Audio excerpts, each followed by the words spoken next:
Hey y'all, it's Siobhan Muir. Welcome to my 10th Authorversary Party. Yes, that's right. I've been published for 10 years. I've been doing this thing for 10 years and I'm so thrilled to celebrate it with you and all my friends. Did you see all these authors who came? Anyway, I did put up a poll in my reader group and I asked what books, since I have 36 of them, would you like to hear from? Now, I've decided that I'm going to give you a bunch of different readings, but the first one of the first ones that was really asked to was the very first book I ever published, which is Her Devoted Vampire. Now, this cover is the 2016 cover. The original cover, the cover artist didn't really listen to me, and it was with a publisher, so I couldn't do anything about it. But once I got the rights back, I expanded on this novella and I put the cover on it that I wanted since the moment I saw this guy. This guy looks like Frederick. Frederick is the hero.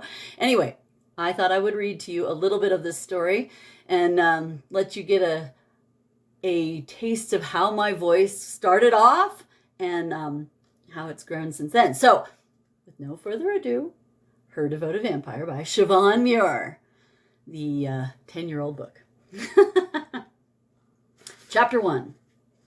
Her kidnapper turned her roughly in his arms and pinned her to the wall at her back, his hands stapling hers above her head.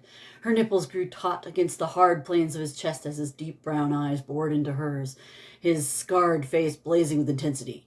"You're mine," he growled, and excitement shivered through her at the menace in his voice. "Never forget." She stared up at him and swooned. Oh, fuck that shit. Bridget Shanahan damn near threw her book across the expanse of comfortable chairs and black lacquered tables beyond her own. She only refrained to keep from injuring anyone. As if I'd ever sleep with a man who kidnapped me. So much for suspension of disbelief. She'd picked up the cheap romance at the corner store in an attempt to cheer herself out of the funk she'd felt all week. Unfortunately, the book only served to illustrate how bleak her life was compared to the fantasy of the storyline. What she really needed was a dark, handsome knight to save her from her life. Yeah, like I'd just trust some stranger to make life better. A blast of damp air gusted through the doorway of Snickerdoodle's, Bridget's favorite coffee shop in the Boston Common, sending a shiver of cold down her back. The chill didn't improve her mood. She tightened her fleece scarf around her neck and grabbed her coffee cup to warm herself with a drink. Nothing but air met her lips. Doesn't that just sum up my life right now? She set the cup down and eyed her discarded book, but the stillness of the room made her look up. She wasn't the only one. Every woman in the coffee shop had her gaze locked on the entry, some even craning their necks to see around the potted plants and support columns. Wistful sighs erupted, providing an undercurrent to the soft conversations filled with words like sexy, haughty, and handsome. Did some sort of celebrity walk in? Bridget scanned the person who'd walked through the door as he stepped into clear view. Hot excitement hit her, and she trembled. Sweet mercy. While not tall, the man emanated such raw power it was impossible not to notice him. Broad shoulders filled out a black leather trench coat that brushed his ankles, and long dark hair hung down his back from a gathered tail. A fedora straight out of the 1930s Chicago Mafia shaded his face, but she spied pale skin and a neatly trimmed dark mustache and goatee. Her heart pounded with anticipation, and excitement made her shift in her seat as the mystery man waited patiently for his turn at the counter. Turn around, turn around, turn around. Bridget blinked. What's wrong with me? She shook off the odd spell and scrubbed her face with her hands, trying not to ignore the dark stranger. The girl behind the counter served the person in front of him as quickly as possible, but became solicitous and sweet as soon as the man in the hat stepped up to order. Bridget inwardly rolled her eyes, even as she strained to hear his order. I wish I could hear what he says. Wait, what? Why in God's name did she care who this guy was or what he sounded like? He didn't look like any celebrity she knew, and she'd never been into the Hollywood scene anyway.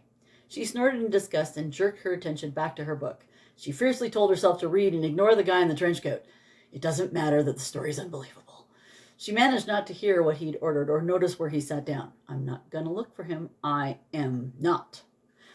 She could keep her eyes to herself, but someone called out, Frederick, and her gaze tracked the mysterious man as he rose from his seat 3 tables away. He moved with the liquid grace of a predator, and her heart fluttered with the primal excitement, even as her mind scoffed.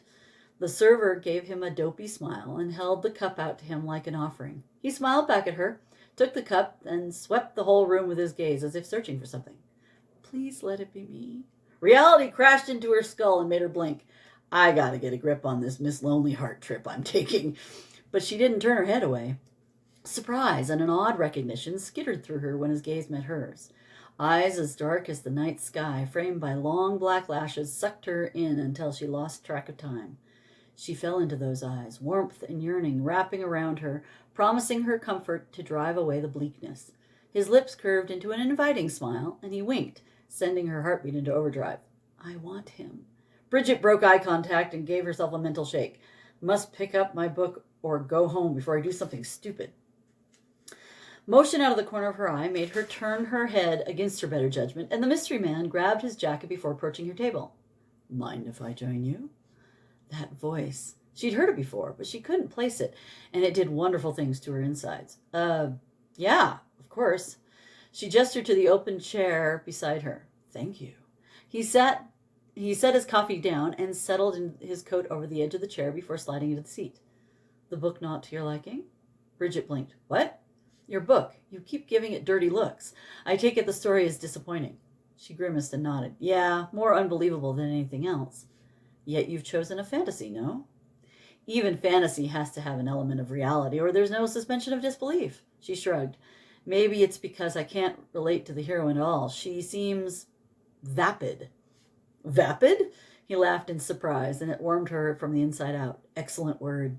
Definitely paints a distinct image. Her mystery man smile enticed one from her as she took in his appearance. The dark ponytail fell smoothly over one shoulder like a silk rope. She wanted to run her hands through it. It would be thick, heavy, and warm, and the scent would fill her world. God, I'm pathetic. I should get going home now. I need to get going. The table's all yours. She rose and flung her coat over her shoulders before tying the scarf around her throat. The creamy white coat was her most recent indulgence since she'd taken her job. The book doesn't count. The coat had enough pockets to hide receipts, chapstick, keys, cell phone, wallet, and the pocket knife her brother James had given her. Never go anywhere without a pocket knife, he'd told her, a problematic suggestion now that the airlines were cracking down on security since 9/11. I didn't mean to chase you off. He half rose out of the chair. No, I just need to get going home. Enjoy your coffee. And if I stay any longer, I might do something really stupid, like give him my phone number. She shot him a dismissive smile and grabbed her own mug to drop in one of the dish bins scattered around the room. She refused to look at her table mate with the glorious hair and forced herself to stride for the door. I can't be this desperate. The cold, wet wind banished the coffee-scented heat surrounding her. She dreaded the long walk home, but she didn't have money to waste on taxi fare. She shoved her hands in her pockets, wishing she'd remembered gloves, or had someone hot to hold my hand. Bridget closed her eyes and groaned, I've got to get a grip. Hell, she'd even left her book on the table. Was it worth going back for it and facing him again? Bridget stood there on the sidewalk, trying to decide what to do. The door behind her opened, but she let the sound blend into the rest of the cityscape. She sighed, shaking her head. It's just a dime store romance I didn't particularly like. Yeah, but it had been her one reward for such a shitty afternoon at work. Oh, just bite your pride in the ass. Clenching her hands into fists, she whirled and slammed into her erstwhile table mate. It was like hitting a wall, albeit a warm, delicious wall that wrapped its arms around her to steady her. Oh, God, I'm sorry. She rebounded, wrenching out of his grasp. I didn't expect to see you to be here. So it seems. His voice was a rich rumble. You left your book on the table. He held it up. She didn't even look at it, but into his dark eyes beneath the brim of his hat. The odd recognition flared again, and she surrendered to the seductive pull of his gaze. Why is he so familiar? Time froze. She had no idea how long she stood there staring at him, but he never moved or questioned her scrutiny. Chocolate brown. They're chocolate brown. She slowly came back to herself, standing in the windy Boston street, staring like an idiot. Yes, thank you. I was just going back for it. She snatched the book from him more roughly than she intended, but covered her embarrassment by stuffing it into her jacket pocket. The book refused to slide in smoothly, and she ended up wriggling and grunting to get it in the place. Nothing quite so sexy as a grunting woman. At least she got to enjoy his scent. He smelled like apple spice cake and vanilla, and she desperately wanted to wrap herself up in the aromas. Desperate being the operative word. I'm glad I could return it to you.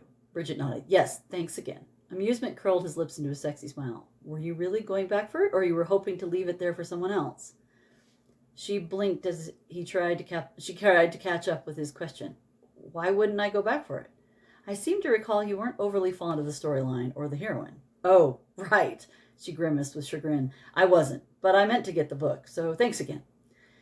Bridget retreated from him despite her body and soul screaming to stay, to explore the possibilities of color and excitement with this familiar stranger.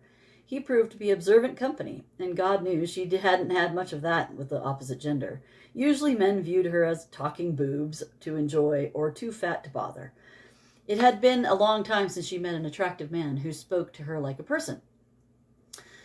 She almost regretted their association had to end. Are you walking in this late hour? Concern laced his voice, but she didn't turn. Yes, thanks. She offered no more explanation. It was none of this stranger's business why she wanted to walk home, or had to. She forced her reluctant feet to keep going. Perhaps I should walk with you. He appeared right beside her, strides matching hers. How the hell had he done that? It's not safe to walk alone at night in such a large city. She slowed her steps and considered him, a little fear trickling into her awareness. Who was this guy, and how did he move so fast or quietly? She stopped at the corner of an alley between two buildings. The darkness sent a warning skittering up her spine, and she stepped back into the light spilling onto the sidewalk from the nearest shop. There was friendly, and then there was intrusive. She tried increasing the distance between them. You're absolutely right. Why should I believe I'd be safe alone with you? She eyed him with renewed attention. You might be one of the ones I should be protected from. Thanks, but no. He laughed, and it wrapped around her like a warm scarf. Certainly possible. You got it in one. I'm actually a nefarious criminal seeking illicit contact with a beautiful woman. Perhaps you'd let me hail you a cab. He gestured toward the street with a gloved hand. When did he put on gloves? No, thanks. I prefer to walk. I must insist, miss. If it's about money, I'd be happy to. She rounded on him, her fear morphing into anger. Please don't patronize me. I don't need a man to take care of me just because I have breasts. I'm fully capable of getting home on my own. Thank you very much. I don't need a cab. Again, I must insist. My name is Frederick McGregor, and upon my honor as a scholar and a gentleman, I assure you, you will be safe. He tipped his fedora to her and burned her with a determined look. She half expected him to click his heels together. Bridget raised an eyebrow, but her gut said ignoring his warning might be like ignoring fleeing animals and the glow of a forest fire while out hiking. Unease skittered up her back as the alley seemed to breathe a fetid breath. She took another step into the light. Fine. She could always get out somewhere other than her apartment building to throw him off. A gentleman and a scholar, eh? What do you study? A variety of things. The most recent being comparative anatomy. Frederick strode into the street to flag down a cab in the infrequent traffic. Human anatomy? What was there to compare? I compare human anatomy to that of other mammals. The look he threw over his shoulder was smoldering, particularly the bones. Bones? Bridget's unease ramped up, and she shivered. The bones can tell a lot about the life of their previous owner. There you have it. Her devoted vampire, Frederick McGregor. The man who will see if you get home safely. Thank you for joining me for this reading. I hope you enjoyed it and you pick up the very first book I published. If not, there's more to come. So stay tuned and I'll talk to you soon. Bye-bye.